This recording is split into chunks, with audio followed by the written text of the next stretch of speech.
So hello traders, in this video we are going to learn how to actually use Fibonacci. Fibonacci use करने के लिए हमें सबसे पहले समझना पड़ेगा Fibonacci रिट्रेसमेंट टूल होता क्या है। Fibonacci रिट्रेसमेंट टूल एक रिट्रेसमेंट टूल है कि जब भी मार्केट अपसाइड जाती है एंड डाउनसाइड आती है तो उस पुल बैक्स पे जब हम मार्केट ऊपर जाती है तो कभी ऐसा नहीं होता कि मार्केट सीधा ऊपर जा रही हो या सीधी नीचे जा रही हो, वो कुछ रिट्रेसमेंट करके ही ऊपर जाती है, लाइक ऐसे एक पुल बैक देके।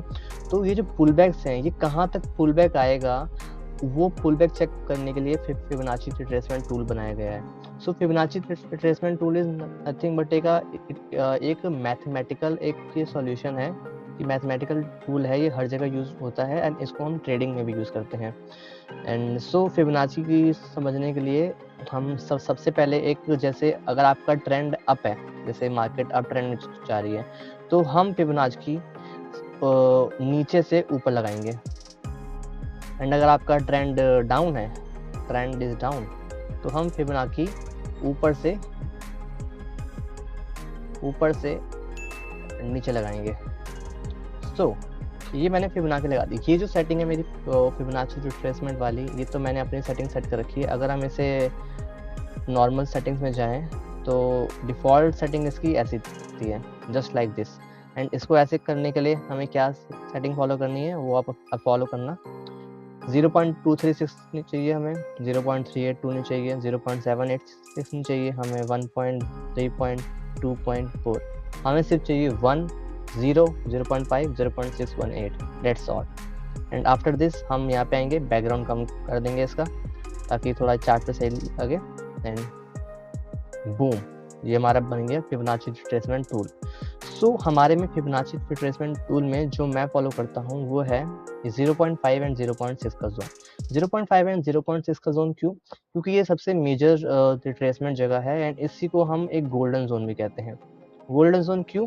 क्योंकि यहाँ से market most of the time up trend में, डाउन ट्रेंड में, यहाँ से मार्केट ऊपर जाती है एंड यहीं से मार्केट फिर से गिरना स्टार्ट होती है, इसलिए इसको हम सिर्फ गोल्डन जोन कहते हैं। एंड बेसिकली बस यही है, वरना तो ये सिंपल ही है।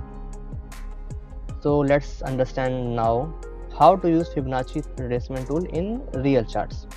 तो हमारे पास ये GRSC का चार्ट है, मैंने इसमें आज ट्रेड भी लिए थे, लेकिन आज इसमें मार्केट बड़ी साइडवेज थी एंड मैं दिखाता हूँ मेरा ट्रेड कैसे आज मैंने किया था। आज 1 घंटे का चार्ट, मार्केट कहाँ खुली है आज, 15 मिनट पे आते हैं हम, ठीक है। 15 मिनट पे अगर हम फिबोनाची हम कैसे यूज़ करते हैं? फिबोनाची हम ऐसे यूज़ करते हैं, सबसे पहले हमें मार्केट का एक टॉप ढूंढना है, मार्केट का एक लोड ढूंढना है। आपने टॉप और लोड ढूंढ लिया तो उस बीच में मार्केट कहाँ से अब वो बाइंग आएगी, कहाँ से सेलिंग आएगी, ये फाइंड आउट करने के लिए हम यूज़ करने वाले हैं फिबोनाची टूल। सबसे पहले टॉप ये रहा, डाउन ये रहा। आपने क्या देखा? मार्केट डाउन ट्रेंड में है। डाउन ट्रेंड में मार्केट देखने के बाद तो आप क्या देखोगे, फिर से सेलिंग कहाँ से आ सकती है। तो हम टूल कौन सा यूज़ करेंगे यहाँ पे? फिबोनाची। हमने यहाँ पे लगाया एंड ये लग गया हमारा फिबोनाची टूल डाउन ट्रेंड में, कि अब जब भी मार्केट इस लेवल पे जाएगी 3053 पे, यहाँ से सेलिंग फिर से आएगी। ये एक फॉर श्योर तो नहीं है बट प्रोबेबिलिटी बहुत हाई है कि यहाँ से आएगी। एंड आपको ये नहीं सोचना कि अगर हमने यहाँ पे फिबोनाची लगा लिया तो यहाँ से सेलिंग आएगी ही आएगी। आपको यहाँ पे कोई सेटअप बनना चाहिए, कि मतलब यहाँ पे कोई सेलिंग का सेटअप बनना चाहिए, लाइक डबल टॉप और बाइंग में डबल बॉटम, या तो कोई वीक ऐसी कैंडलस्टिक ऐसी बननी चाहिए जो बुलिश हो या बेयरिश हो। तो हम उन बेसिस पे हम ट्रेड लेंगे, सिर्फ ये देख के नहीं लेंगे कि अगर यहाँ पे 0.5 जोन पे आ गया तो यहाँ सेलिंग आएगी ही आएगी। क्या पता मार्केट के उस टाइम सर्कमस्टांसेस कुछ अलग हो, कोई न्यूज़ आई हो, तब मार्केट ये सब फॉलो नहीं करता, प्राइस एक्शन ये सब तब काम नहीं करता। सो लेट्स सी, यहाँ पे अब हमने देखा मार्केट कहाँ पे थे, डाउन ट्रेंड में थी, तो हमने यहाँ पे देखा यहाँ से फिर से सेलिंग आने के बहुत ही मोस्ट प्रोबेबली चांसेस हैं। सो ये हमने देख लिया बड़े टाइम फ्रेम पे। बट अगर हम इसे छोटे टाइम फ्रेम में देखिए, लाइक इसका हाई अगर ये माने हम, अगर हमें यहाँ से अब इतने बड़े टाइम पे अब हम यहाँ का तो वेट करेंगे नहीं कि यहाँ से सेलिंग आए, हमें एक छोटे टाइम फ्रेम पे भी देखना पड़ेगा कि छोटे लेवल्स पे कैसे ट्रेड कर रहा है। हमने देखा, हमने इसका हाई माना, इसका लो माना, जो इसने आज लो मारा था, तो मार्केट ये 4 मई की बात है, कल 4 मई को इसने बहुत लो इतना लो आया था एंड यहाँ तक आया। देन उसके बाद क्या हुआ, मार्केट गया। आज जब मार्केट खुली, हाँ आज जब मार्केट खुली तो यहाँ खुली, इसके बाद मार्केट ने यहाँ पे रुका, कहाँ रुका आप देख पा रहे होंगे 0.5 एंड 0.6 वाले जोन में। क्यों? क्योंकि ये गोल्डन जोन था एंड इससे और यहाँ पे एक डबल टॉप भी बना, ठीक है। यहाँ पे सेलिंग आई, यहाँ से selling I. Most of the time probability ये कहती है हमें फिबोनाची जोन से सेलिंग और बाइंग मोस्टली हैपन होती है, बट वो हर बार ऐसे नहीं होगी कि एकदम इमीडिएट सेलिंग होंगी। जो हमने यहाँ पे फॉलो करा है वो हमने बहुत ही छोटे एक स्ट्रक्चर में फॉलो करा है। ये जो हमारा स्ट्रक्चर है ये कितने घंटे का है, ये कल 4 मई से 5 मई तक का, बस ये बहुत छोटे स्ट्रक्चर में फॉलो करा है।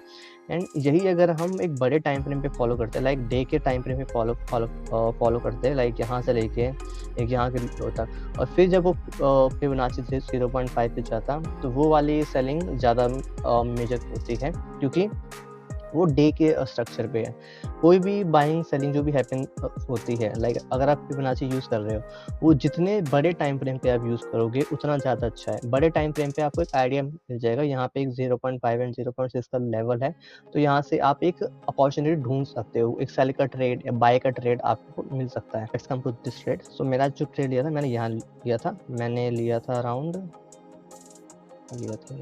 ऑर्डर्स लिया था मैंने 2856 954 पे, 2856 पे लिया था मैंने, 2856 पे। हाँ मैं जो भी ट्रेड लेता हूँ मैं 3 मिनट के बेसिस पे लेता हूँ। मैं इंट्राडे कर रहा था आज जब, तो इंट्राडे ट्रेड लेते वक्त यहाँ मैंने ट्रेड लिया था यहाँ पे, जब इसको क्रॉस करेगा, हाँ जब इसको क्रॉस करेगा 285 उसको, तो मैंने यहाँ पे ट्रेड लिया था, इस कैंडल पे ट्रेड लिया, यहाँ तक गया, देन ये साइडवेज आके नीचे आ गया। एंड मेरा थोड़ा जो रिस्क टू रिवॉर्ड था वो हाई था, लाइक मैंने सोचा था कि ये यहाँ तक जाएगा अपने ऑल टाइम हाई तक, मतलब अपने प्रीवियस डे के ऑल टाइम हाई तक जाएगा। सो वहाँ तक ना जाके ये साइडवेज हुआ। क्यों? मैंने यहाँ पे फिर चेक करा, एक फिबोनाची टूल लगाया, यहाँ से मेरे को क्या दिखा फिबोनाची में कि इस जोन में एक ये फंस गया है। यहाँ पे जब भी आ रहा है 0.5 के लेवल पे, 0.6 के लेवल पे एंड 5 के लेवल के बीच में यहाँ से सेलिंग आ रही है।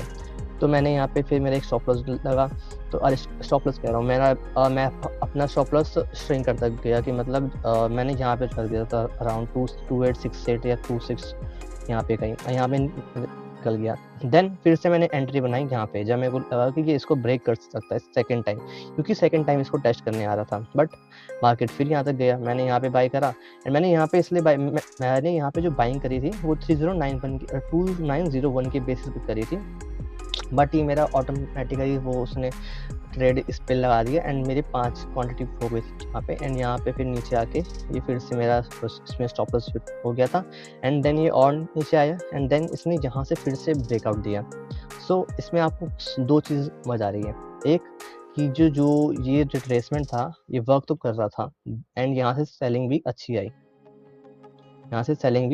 आपने देखा यहाँ से सेलिंग भी काफ़ी अच्छी आई। सो ये क्या करा, मार्केट ने यहाँ से लिक्विडिटी ली, यहाँ से सेलर्स की लिक्विडिटी ली एंड देन मार्केट में एक बाइंग दिखाई। तो यहाँ पे 2 कॉन्सेप्ट क्लियर हो रहे हैं अपने। First is liquidity, second is Fibonacci retracement. So सिर्फ फिबोनाची रिट्रेसमेंट के बेसिस पे हम सेल या बाय नहीं कर सकते, हमें ओवरऑल मार्केट का स्ट्रक्चर, कैंडलस्टिक पैटर्न, कौन सी कैंडल कहाँ बन रही है उसके बेसिस पे हम ट्रेड लेंगे। सिर्फ ऐसे नहीं कि फिबोनाची में 0.5 लेवल पे आ गया, 6 लेवल पे आ गया तो हम बाई कर लेंगे। एंड ये बहुत ही छोटे में था तो इसलिए इसने इसको ब्रेक कर दिया, बट अगर यही चीज़ डे में होती तो यहाँ से सेलिंग फॉर श्योर मेरे को लगता है आती ही आती। ये एक मार्केट का हाई, लो मार्केट का हाई, यहाँ पे अगर हम ट्रेड देखें बाइंग के लिए, ये बाइंग के लिए नीचे से ऊपर। सो ये देखो मार्केट ने क्या करा, मार्केट सबसे पहले नीचे गया, ठीक है। मार्केट सबसे पहले जब भी इसने previous day and then next day पे जब मार्केट खुला तो मार्केट 0.5 लेवल पे आके यहाँ पे ट्रेड करना स्टार्ट करा एंड यहाँ से ही अपना एक सपोर्ट क्रिएट करके ऊपर निकल गया। सो यहाँ से मार्केट फुल्ली ऑन ऊपर गया है, आप देख पा रहे होंगे वीडियो। अगर आपको वीडियो पसंद आई हो तो लाइक करना एंड सब्सक्राइब करना दोस्तों, ताकि मैं और वीडियो बनाऊँ जल्द से जल्द। So thanks for watching guys, bye.